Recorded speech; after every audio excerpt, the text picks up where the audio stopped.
कि एक ही बार में उन्होंने प्रधानमंत्री की डिग्री का मसला ही खत्म कर दिया, वो भी कानूनी रास्ते से। अब वो पर्सनल इंफॉर्मेशन है तो वो तो कभी दी नहीं जा सकेगी कि प्रधानमंत्री की डिग्री सार्वजनिक ना हो पाए, इसीलिए डेटा प्रोटेक्शन एक्ट जो है वो लाया गया है। कि अडानी के ऊपर सरकारी बैंकों का कितना कर्जा है, आपको यह भी नहीं पता चलेगा कि देश में विलफुल डिफॉल्टर कितने उद्योगपति हैं, उनके नाम क्या हैं। आपको यह भी नहीं पता चलेगा कि वनतारा में कहां से कितने जानवर गए, कितने जानवर मरे। आप इसको भी पर्सनल डेटा, जानवरों को भी आप पर्सनल डेटा बता के आप जानकारी छुपा सकते हैं। तो इसका मतलब ये कि कानूनी रूप से ना वो एक जू है और ना ही कानूनी रूप से वो रेस्क्यू सेंटर।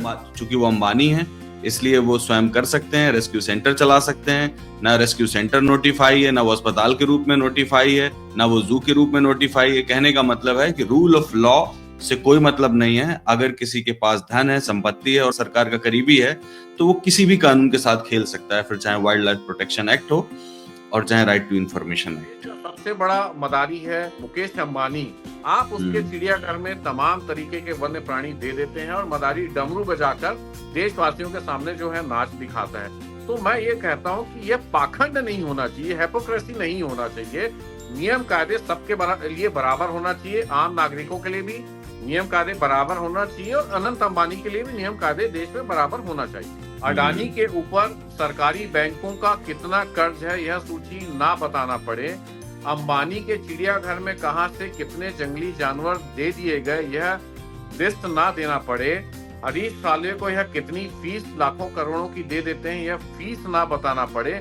इस तरीके से तमाम मामले हैं जिनको छुपाने के लिए डेटा प्रोटेक्शन एक्ट लाया गया है और प्रधानमंत्री की डिग्री ना दिखाना पड़े, इसलिए डेटा प्रोटेक्शन एक्ट लाया गया है।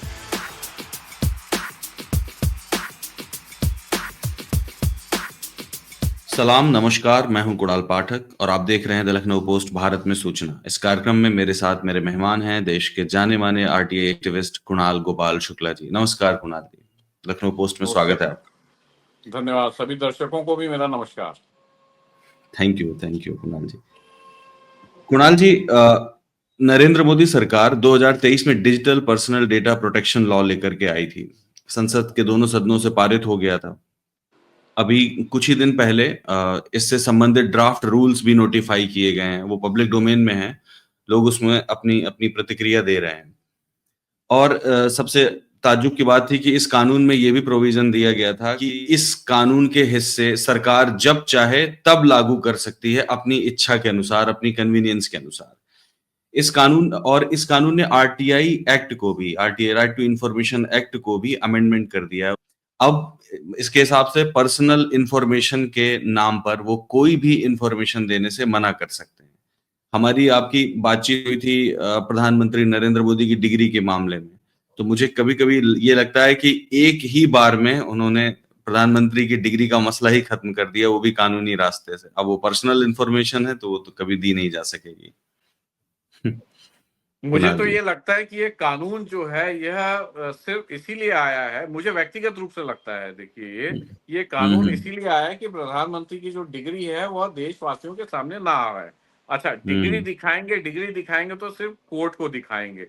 140 करोड़ देशवासी जब आपका परिवार है तो परिवारजनों को डिग्री दिखाने से क्या दिक्कत है। परिवारजन खुद प्रधानमंत्री ही बोलते हैं कि पूरा देश मेरा परिवार है, 140 करोड़ लोग मेरा परिवार हैं। तो प्रधानमंत्री जी को खुद सामने आना चाहिए और अपने परिवारजनों को डिग्री दिखा देना चाहिए। हाँ, खैर ये दीगर बात है, पर मुझे हर बार ये लगता है कि ये साफ तौर से मैं फिर कह रहा हूं कि प्रधानमंत्री की डिग्री सार्वजनिक ना हो पाए, इसीलिए डेटा प्रोटेक्शन एक्ट जो है वो लाया गया है। डेटा प्रोटेक्शन एक्ट लाने का पर्पज ही आपके हिसाब से है। और सिर्फ प्रधानमंत्री की डिग्री क्यों, वनतारा जैसे प्रोजेक्ट्स के बारे में जानकारी नहीं मिलेगी चूंकि वो भी प्राइवेट हैं। आप सोचिए कि सोशल ऑडिट जो यूपीए सरकार का बिल्कुल फ्लैगशिप थॉट थी उनकी, कि चीजों का सोशल ऑडिट होना चाहिए। जैसे राशन कितने लोगों को मिल रहा है, किनको किनको मिल रहा है, किसके घर में बिजली पहुंची, क्या हुआ, इसके लिए सोशल ऑडिट कर सकते थे एक्टिविस्ट। अब क्या है, पीएम आवास में ये तो बता देंगे कि हमने इतनी संख्या में आवास बनाए, लेकिन आपको कभी ये नहीं पता चल पाएगा कि किनके किनके आवास बने, क्योंकि ये जो इंफॉर्मेशन है ये प्राइवेट इंफॉर्मेशन होगी। किसके घर तक प्रधानमंत्री नल का जल लेकर के पहुंचे ये भी नहीं पता चलेगा, किसके घर तक बिजली पहुंची है ये भी कभी नहीं पता चलेगा। इसकी इंफॉर्मेशन कभी, एक तरीके से देखा जाए तो केंद्र सरकार ने, मोदी सरकार ने एक ऐसा बैरियर बना दिया है कि वो बस एक मोटा मोटा आंकड़ा आपको देगी, आप कभी उसको क्रॉस वेरीफाई नहीं कर पाएंगे कि उनकी योजनाएं धरातल में कहां पहुंची। आपको यह भी नहीं पता चलेगा, इसमें ऐड करिए कि अडानी के ऊपर सरकारी बैंकों का कितना कर्जा है। आपको यह भी नहीं पता चलेगा कि देश में विलफुल डिफॉल्टर कितने उद्योगपति हैं, उनके नाम क्या हैं। आपको यह भी नहीं पता चलेगा कि वनतारा में कहां से कितने जानवर गए, कितने जानवर मरे। आप इसको भी पर्सनल डेटा, जानवरों का को भी आप पर्सनल डेटा बता के आप जानकारी छुपा सकते हैं। तो ऐसे तमाम मुद्दे हैं जिसको अब हम्म सरकार पर्सनल डेटा बतलाकर छुपा देगी। और आप आगे थोड़ा सा जाइए, एक हम्म महिला आईएएस थी, महाराष्ट्र का बड़ा चर्चित मामला था, आरटीआई से ही खुलासा हुआ था। फर्जी हम्म विकलांगता प्रमाण पत्र पर वह नौकरी कर रही थी, दिव्यांगता प्रमाण पत्र उनका फर्जी था। खुलासा हम्म होता है आरटीआई के जरिए, खुलासा होता है। अब ऐसे खुलासे भी नहीं हो पाएंगे, सरकार ने इसका प्रबंध भी कर दिया है। मैं आपको बताऊंगा, हम लोग जहाँ राजधानी रायपुर में रहते हैं, राजधानी रायपुर से 150 किलोमीटर दूर गरियाबंद जिला है। गरियाबंद एक ट्राइबल जिला है। हम्म वहां के स्कूलों में 150 शिक्षक, 150, एक हम्म नहीं 150 शिक्षक जो है फर्जी जाति प्रमाण पत्र, फर्जी शैक्षणिक योग्यता प्रमाण पत्र पर नौकरी कर रहे थे। इसका खुलासा आरटीआई के जरिए होता है। अब ऐसे खुलासे भी आरटीआई के जरिए नहीं हो पाएंगे, सरकार ने इसका भी प्रबंध कर दिया है। और ज्यादा बड़ी बात नहीं, मैं कहूंगा संविधान ने जो आपको जो है अभिव्यक्ति की स्वतंत्रता दी थी, उस हम्म अभिव्यक्ति की स्वतंत्रता का भी हनन अब इस डेटा प्रोटेक्शन एक्ट के माध्यम से किया जाना, ये बात तय हो गई है। अगर हम लोग बात करें जो है कि जो विलफुल डिफॉल्टरों की बात तो हमने करी कि कैसे सरकार जो है हम्म अब इसको भी छुपाएगी। मैंने अब आरटीआई लगाया था हरीश साल्वे की फीस को लेके। अगर आप याद करें कि चुनावी बॉन्ड का मसला काफी उछला था देश में, एसबीआई से चुनावी बॉन्ड खरीदे गए थे। किन राजनीतिक दलों ने चुनावी बॉन्ड खरीदे और किन्होंने उनको चंदा दिया, इस मामले की लिस्ट जो है कई आरटीआई एक्टिविस्ट लोगों ने मांगी थी। मामला जो है सुप्रीम कोर्ट तक जाता है। सुप्रीम कोर्ट में state bank of India Harish Salve जैसे चर्चित वकील को खड़ा करता है। अब आप, ये हम सबको पता है कि हरीश साल्वे एक पेशी में खड़े होने का के लिए लाखों रुपए फीस जो है वसूलते हैं। उनके फीस का जो है मैंने जो है जानना चाहा था कि उनको कितना भुगतान किया है एसबीआई ने इस केस को लड़ने के लिए। इस फीस के भुगतान की भी जानकारी उन्होंने व्यक्तिगत जानकारी जो है होना बताकर दिए जाने से इनकार कर दिया। अच्छा, अब हम लोग सूचना के अधिकार अधिनियम 2005 की बात करें, उसकी धारा जो 81 जे है, हम्म जो 81 जे है, वो आपके निजता का जो है वो उसको प्रोटेक्शन देती थी। मान हम्म लीजिए निजता का प्रोटेक्शन ऐसे देती थी कि कोई सरकारी अधिकारी है, कोई कर्मचारी है, उसका अगर आप मेडिकल रिकॉर्ड मांग रहे हैं, अगर मान लीजिए हम्म किसी को एड्स ही है, अगर उसको कोई बहुत गंभीर बीमारी है, कैंसर है, अगर आप उसका मेडिकल रिपोर्ट सरकार से मांग रहे हैं, उसके दफ्तर से मांग रहे हैं, तो ऐसी जानकारी नहीं दिए जाने का प्रावधान 81 जे में किया गया था। मतलब उसके निजता का प्रोटेक्शन 81 जे कर रहा था। परंतु अब जो जानकारी उसमें उन्होंने छूट देके रखी थी, जो जानकारी व्यापक लोकहित या व्यापक जनहित की है, उस जानकारी को दिया जा सकता है। परंतु अब हर कोई जानकारी निजता का हवाला देके दिए जाने से हम्म इनकार कर दिया जाएगा। अच्छा, इसमें महत्वपूर्ण बात यह है कि सरकार जो है इसके लिए एक बोर्ड का गठन करेगी, जो इसकी डेटा मॉनिटरिंग के प्रोटेक्शन लिए। बोर्ड, डेटा हाँ, प्रोटेक्शन इसकी बोर्ड। मॉनिटरिंग के लिए एक बोर्ड का गठन करेगी। वो बोर्ड हम्म इसकी मॉनिटरिंग करेगा कि भाई क्या जो है निजता का जो डेटा प्रोटेक्शन क्या है, क्या नहीं है। अब हम्म हर सरकारों हर राजनीतिक दलों के आईटी सेल हैं। अब जो है वो विपक्षियों के लिए तो बोल देगा कि भैया ये जो है डेटा प्रोटेक्शन एक्ट के अंतर्गत आप लोग आते हैं, और जो सत्ताधारी दल है उनका जो आईटी सेल है वो नहीं आता है। इसमें 1 करोड़ से लेके 500 करोड़ रुपए तक के जुर्माने का प्रावधान है, आपको मैं बताना चाहूंगा। तो अब हम्म कौन फौजी पत्रकारिता के जरिए ऐसे हम्म मामलों का खुलासा करेगा, कौन अब लिखेगा सोशल मीडिया पे, कब किसको ये 500 करोड़ रुपए का जुर्माना लगा दें, घर का बर्तन भांडा किडनी बिक जाए, पर आदमी 500 करोड़ रुपए का जुर्माना नहीं दे पाएगा। आप समझ रहे हैं? मतलब किस प्रकार से अभिव्यक्ति की स्वतंत्रता का गला गला घोटने का काम सरकार ने कर दिया है। अब आप ये देखिए कि ये जो एक्ट है, ये जो डेटा प्रोटेक्शन एक्ट है, data digital personal data protection act है, ये एक तरीके से देखा जाए तो राइट टू इंफॉर्मेशन एक्ट का कब्रिस्तान है बेसिकली। क्योंकि अब बिल्कुल। कोई भी जो क्रेडिबल इंफॉर्मेशन है, जो आवश्यक सूचना है, भाई असल में राइट टू इंफॉर्मेशन एक्ट इसलिए लाया गया था ताकि सरकार की अकाउंटेबिलिटी बढ़ सके, एक अकाउंटेबल गवर्नमेंट हम, जवाबदेही हाँ, तय हो जवाब, सके सरकारों की। बिल्कुल बिल्कुल जवाबदेही तय हो सके सरकार की, और लोग सवाल पूछ सकें। अब लोग कोई भी सवाल नहीं पूछ पाएंगे। जैसे आपने बताया ना कि डेटा प्रोटेक्शन बोर्ड है, डेटा प्रोटेक्शन बोर्ड भी सरकार ही तय कर रही है कौन बनेगा डेटा प्रोटेक्शन बोर्ड में, और इसमें किसी भी प्राइवेट इंसान को लाएंगे नहीं वो, और ये इंडिपेंडेंट तरीके से काम नहीं करेगा। दूसरी एक चीज ये सोचिए आप कि भारत में सिर्फ 12% ऐसे लोग हैं जो 15 साल से अधिक उम्र वाले, जो कंप्यूटर लिटरेट हैं। और आप डीपीडीपी एक्ट में, इस डिजिटल प्रोटेक्शन एक्ट में आप ये कहते हैं कि उनका इन्फॉर्म्ड कंसेंट लेंगे तभी उनकी सूचना दे पाएंगे। जब 12% लोग ही लिटरेट हैं तो वो कैसे बता पाएंगे कि हमारी सूचना देने लायक है या नहीं है? अगर सिर्फ 12% लोग ही कंप्यूटर लिटरेट हैं तो वे कैसे तय कर पाएंगे कि उनको अपनी सूचना देनी चाहिए कि उनको नहीं देनी चाहिए? तो एक तरीके से देखा जाए तो सरकार ही उनके सारे फैसले लेगी, वो तो खुद व्यक्तिगत रूप से कोई फैसले ले भी नहीं पाएंगे। मैं ये पूछ रहा हूं आपसे कि ये असल में वंतारा का क्या है? मतलब चूंकि वंतारा की अभी चर्चा हुई इसलिए मैं पूछता हूं कि ये वंतारा का क्या है? ये इससे संबंधित कोई मतलब आरटीआई डाली आपने, या कोई आरटीआई उपलब्ध है पब्लिक डोमेन में जिससे पता चल सके कि असल में क्या है? कोई जू है या रेस्क्यू सेंटर है कि क्या है? देखिए, जो वंतारा, अगर आप गूगल में सर्च करेंगे तो वंतारा को एक चिड़ियाघर बताया जाता है। वंतारा का पता जो है वो बताया जाता है, गुजरात में बताया जाता है। और हम्म। आपको बताऊंगा कि जो आरटीआई है वह यह जानकारी देता है कि वंतारा नाम का कोई भी चिड़ियाघर इस देश में नहीं है। ये लिखित में भारत सरकार ने हमको जवाब में दिया है। अब तमाम तरीके की चर्चा है कि अगर आपको रिफाइनरी के लिए जमीन मिली थी, 3000 एकड़ में आपको पेड़ लगाने थे, उस पेड़ में आपने कैसे चिड़ियाघर खोल लिया या एनिमल रेस्क्यू सेंटर खोल लिया, इसके दस्तावेज कहाँ हैं?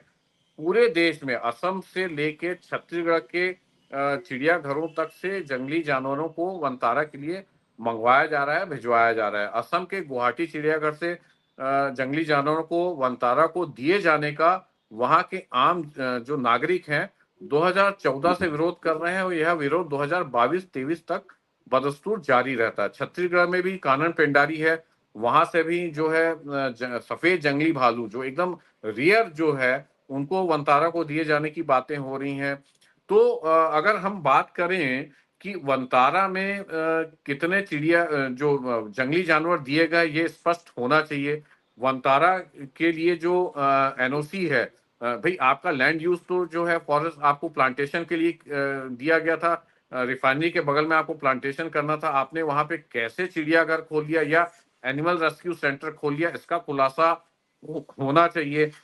विदेशों से हम्म। कितने जानवर आए, अब ये भी चर्चा हो रही है कि अफ्रीकी देशों से भी वनतारा के लिए जानवर आए हैं, और हम्म। उससे आपकी जैव जैव विविधता जो है वो कैसे प्रभावित होगी, क्या होगा हम्म। उन जानवरों के लिए, आपने किस प्रकार की मेडिकल टीम रखी है। तो देखिए, इस तरह के तरीके से तमाम मामले हैं, तमाम बातें हैं जिसको वनतारा का जो प्रबंधन है उसको स्पष्ट करना चाहिए, जो आज तक देश के नागरिकों के सामने स्पष्ट नहीं हो पाया है। इसका मतलब ये कि कानूनी रूप से ना वो एक जू है और ना ही कानूनी रूप से वो रेस्क्यू सेंटर है, यही तो मतलब हुआ इसका। देखिए, मतलब तो इसका बहुत सा ये हो रहा है कि आप को जो प्लांटेशन के लिए जमीन मिली, आप उस प्लांटेशन में जू या कथित रूप से एनिमल रेस्क्यू सेंटर चला रहे हैं। जमीन का हम्म। यूज, लैंड यूज कब बदला गया ये आप बता नहीं रहे हैं। विदेशों से हम्म। कितने जानवर आए ये आप बता नहीं रहे हैं। हम्म। 1972 का वाइल्ड लाइफ जो प्रोटेक्शन एक्ट है वो यह कहता है कि कोई भी वन्य प्राणी की अगर मृत्यु होती है चिड़ियाघर में भी, या हम्म। जंगल में वो मृत पाया जाता है, तो उसको हम्म। फॉरेस्ट के अफसरों के सामने, जो शेड्यूल के एनिमल हम्म। रहते हैं, उसको उनके हम्म। सामने अंतिम संस्कार करना है। तो आप पढ़े होंगे कि देखे होंगे इन जानवरों की बकायदा चिता जला के उनको जला दिया जाता है, जिससे उनके अंगों का उपयोग जो है ट्रॉफी बनाने के लिए या आप देखेंगे कि जंगली जानवरों के अंगों का उपयोग जादू टोना तंत्र मंत्र के लिए भी होता है। यह बिल्कुल। उपयोग ना हो पाए। हाथी दांत का उपयोग आप देखेंगे कि कई अन्य कामों में होता है, मूर्तियां बनती हैं उसके, कई जो है कुछ कलाकृतियां बनती हैं उसकी, तो उसके लिए भी होता है। तो उन सब चीजों को वन्य अफसरों के सामने जो है वन्य प्राणियों के अवशेष जला दिए जाते हैं। अब वनतारा में वन्य प्राणियों की मृत्यु हो रही होगी 2014-15 से अगर चल रहा है, अगर 2025 हो गया है, इतने जंगली जानवर मरे, उन जंगली जानवरों का अंतिम संस्कार कहाँ हुआ, कैसे हुआ, हम्म। उनके जो शरीर था उसको कैसे नष्ट किया गया, इस चीज का खुलासा भी होना चाहिए। कहीं ऐसा तो नहीं कि वनतारा की आड़ में, देखिए बहुत बड़ा सवाल है ये, हर किसी नागरिक के मन में या जो वाइल्ड लाइफ एक्टिविस्ट है उनके मन में सवाल है कि क्या वनतारा की आड़ में वन्य प्राणियों के अंगों की तस्करी का भी प्रावधान किया जा रहा है? ये प्रश्नवाचक चिन्ह है। तो इन सब हम्म। बातों का खुलासा वनतारा के प्रबंधन को करना चाहिए। और सोचिए कि सरकार कितनी हिपोक्रेट है। आपको याद होगा उत्तर प्रदेश का ही मामला था। एक सारस क्रेन जो पक्षी है उत्तर प्रदेश का, मतलब प्रदेश का पक्षी है वो, उसको और एक लड़का है मोहम्मद आरिफ, उनकी आपस में दोस्ती हो गई, उसने उसको बचाया, उसको रेस्क्यू किया, वो उसके आसपास रहने लगा।